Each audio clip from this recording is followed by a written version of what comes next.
लग रहा है, लेकिन विपक्षी बहुत सारे बोल रहे हैं कि यही पार्टी वोट कटवा, खाली वोट काटेला, ये कुछ नहीं करे जा रहे। बिहार के विधायक वहाँ के उमा शंकर अकेला जी हैं, वो बोल जब उनसे सवाल किया मैंने कि जेबी के एसएसबी नई पार्टी है, वो भी टक्कर में है, तो बोलते वो जीरो है, फैल रही है। आपने बोला कि ये बात, लेकिन विपक्षी कह रहे हैं कि वहाँ पैसा लेकर जब जयराम महतो नहीं अभी टिकट दे रहे हैं। बात का जहाँ का वो दिल थे, धड़कन थे, जहाँ से उन्होंने स्टार्ट किया था अपनी लड़ाई को, जयराम महतो ने धनबाद से अपनी लड़ाई को स्टार्ट किया। आज धनबाद में आज आपका कैंडिडेट नहीं है। जोहार भारत, मैं हूँ रवि कुमार और आप देख रहे हैं मामबी न्यूज। अभी मैं हूँ जेबीकेएसएस के महामंत्री, केंद्रीय महामंत्री के गांव में हूँ और वो खुद क्रिकेट खेल रहे थे यहाँ पे। उसी समय उन्हें मैं आकर उनसे मिलने के लिए आया था, लेकिन अभी देखा कि वो बच्चों के साथ समय व्यतीत कर रहे थे, क्रिकेट खेल रहे थे। महामंत्री जी यहाँ पे हैं, केंद्रीय महामंत्री सूरज जी, उनसे मिलाएंगे और जानने की कोशिश करेंगे। लोकसभा के बिगुल बच चुका है और चुनाव के कुछ मुद्दों पर बात करेंगे और आज अहम मुद्दे के साथ महामंत्री हैं, केंद्रीय महामंत्री हैं। स्वागत है सूरज भैया सबसे पहले। जोहार जोहार रवि जी, कैसे हैं? ठीक है, अपना बताइए। बस बच्चे हैं, देख रहे हैं हमारे बच्चे लोग हैं, ये लोग काफी समय व्यतीत करते हैं यहाँ पे। 1-2 घंटा डेली अपने शरीर के लिए भी जरूरी होता है। और एक बार फिर से आपके चैनल को शुक्रिया, धन्यवाद। जोहार, आपने काफी मुखर रूप से हम लोगों को प्रकाशित किया है इटखोरी में, इसके लिए आपको तहे दिल से धन्यवाद। और हमारे साथी इनको मदद करें, जेबीकेएसएस को मदद करें, जैसे कर रहे हैं वैसे ही इनके मामबे चैनल को मदद करें और जल्दी से इनका 10,000 का जो सब्सक्राइबर है इसको पूरा कर दें। मैं आशा करता हूं कि ये वीडियो जब अपलोड होगा तो 10,000 क्रॉस कर जाएगा। धन्यवाद। ये सूरज जी, आज एक अलग मुद्दे से मैं लेकर आया हूँ। बहुत मैं चतरा का बात कर लिया, बहुत हजारीबाग का बात कर लिया। आज मैं बात करने वाला गिरिडीह भी छोड़ देता हूँ, क्योंकि गिरिडीह में टाइगर खुद आ रहे हैं। अब मैं बात करने जा रहा हूँ अब धनबाद का, जहाँ का वो दिल थे, धड़कन थे, जहाँ से उन्होंने स्टार्ट किया था अपनी लड़ाई को। जयराम महतो ने धनबाद से अपनी लड़ाई को स्टार्ट किया। आज धनबाद में आज आपका कैंडिडेट नहीं है, इसके बारे में क्या कहेंगे? नहीं नहीं, कैंडिडेट नहीं है, ऐसा नहीं है कि कैंडिडेट नहीं है धनबाद में। कैंडिडेट हम लोग देंगे धनबाद में। थोड़ा सा संभवतः वहाँ पे क्या है ना, कंपटीशन ज्यादा है वहाँ पे, संख्या कैंडिडेट की अधिक है। इसके वजह से थोड़ा सा जो सबसे बेहतर निकल के आएंगे, जो मुखर रूप से जो सामने आएंगे, उनको हम लोग कैंडिडेट चुनेंगे। हमारे पास कैंडिडेटों की संख्या वहाँ पे 16 थी, 16 से घट के अभी 6 हो गई है और 6 में मंथन चल रहा है। जो सबसे बेहतर होगा हम लोग उसी को टिकट देने का काम करेंगे और 1 से 2 दिन में आपको नाम दिख जाएगा। सूरज जी, एक बात बहुत तेजी से फैल रही है। आपने बोला कि ये बात, लेकिन विपक्षी कह रहे हैं कि वहाँ पैसा लेकर जब जयराम महतो नहीं अभी टिकट दे रहे हैं वहाँ पे किसी को। देखिए, विपक्षी तो कुछ भी ना कहेगा, वो तो खैर कहने के लिए ही बना हुआ है। विपक्षी तो कुछ भी कहेगा। और रहा बात जहाँ तक कि पैसा लेन-देन करने का बात, जो भी आपको जिस भी पार्टी ने कहा है, तो शायद जेबीकेएसएस को खरीदने का औकात पूरे भारत में किसी दल में नहीं है। इसके कार्यकर्ता को, इसके नेता को खरीदना सबसे बस की बाहर की चीज़ है। इसको नहीं खरीद सकता कोई। ये स्वाभिमान से समझौता करने वाली पार्टी नहीं है।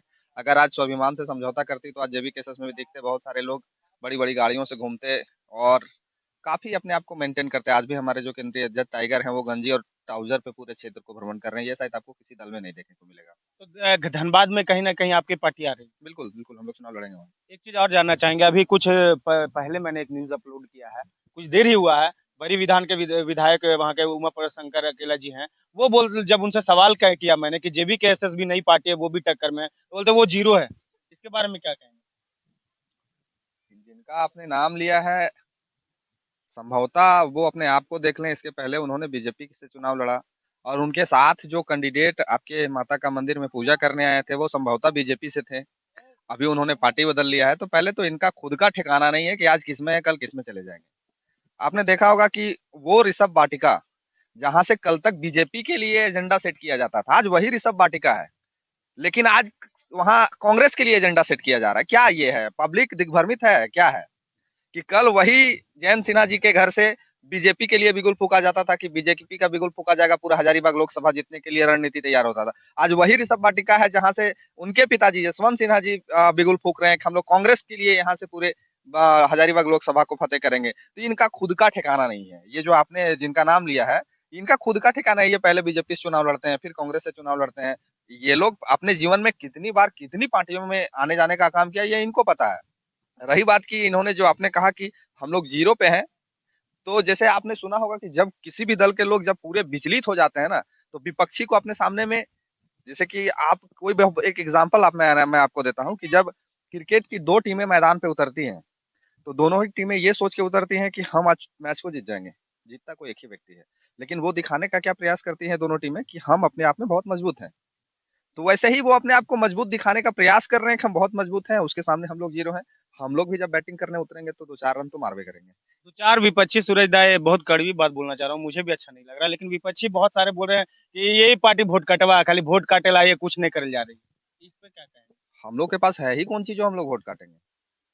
हम लोग के पास अभी तो सीखने के हम लोग तो सीख रहे हैं और सीखने में अगर किसी का दांत खट्टा हो रहा है तो सोचिए कि आने वाले समय में हम लोग क्या करेंगे। वोट कटवा का जहां तक बात रहा कि वोट काटने का काम हम लोग कोनो इंग्लैंड से उतर के थोड़ी आए हैं कि वोट काटने का काम करेंगे।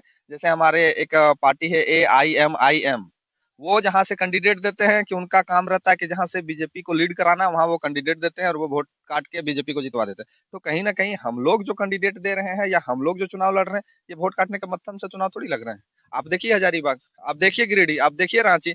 कल का लड़का है जो एक स्टूडेंट हुआ करता था, आज तक स्टूडेंट है, वो बड़ी बड़ी पार्टियों का दांत खट्टा कर दिया है। तो हम लोग वोट नहीं काटेंगे, हम लोग जीत सुनिश्चित करेंगे और आपको ये 4 जून को देखने को मिलेगा। अब झारखंड में और चतरा है, चतरा में आप भी हैं, चतरा का बात ना हो तो ये सही नहीं होगा। यहाँ पे कालीचरण जी को सीट मिला है और आपने इससे पहले वीडियो में एक बड़ा दमदार बाइट दिया था किसी चैनल में कुछ राजपूतों को लेकर के, वो थोड़ा-सा हम सुनना चाहेंगे, क्या था? देखिए ये दुर्भाग्यपूर्ण है, ये हमारे चतरा लोकसभा के लिए ही नहीं पूरे झारखंड में ये दुर्भाग्यपूर्ण है कि एक ऐसे समाज जो अपने आप में एक अस्तित्व रखती है। हमारा राजपूत समाज अपने आप में एक व्यक्तिगत अस्तित्व रखता है नेता बनने का, और वैसे समाज को पूरे झारखंड से विहीन कर देना ये कहीं न कहीं बीजेपी के लिए दुर्भाग्यपूर्ण है।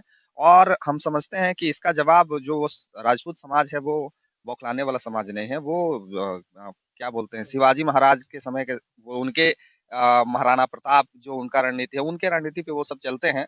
तो आपको ये 2024 का लोकसभा आगामी जो चुनाव है, उसमें आपको ये समाज जवाब देने का काम करेगा पूरे झारखंड में। चतरा में अब जेबीकेएस जो जेएलकेएम हो चुका है, वो झारखंड लोकतांत्रिक क्रांतिकारी मोर्चा हो चुका है, वो किस तरह से अपना दमखम दिखाने वाली है? अब बस चुनाव बस नजदीक ही आने लगा है, किस तरह से तैयारियां की जा रही 4 जून को हम लोग जब गिनती में जाएँगे और 4 जून को जब मीडिया जो अभी तक नेशनल मीडिया हम लोग को नहीं दिखा रहा है, जब 4 जून को ये नेशनल मीडिया प्रकाशित करेगी, तो कहीं न कहीं सबसे अधिक जेबीकेएस का चर्चा होगा आपको, ये देखने को मिलेगा आपको।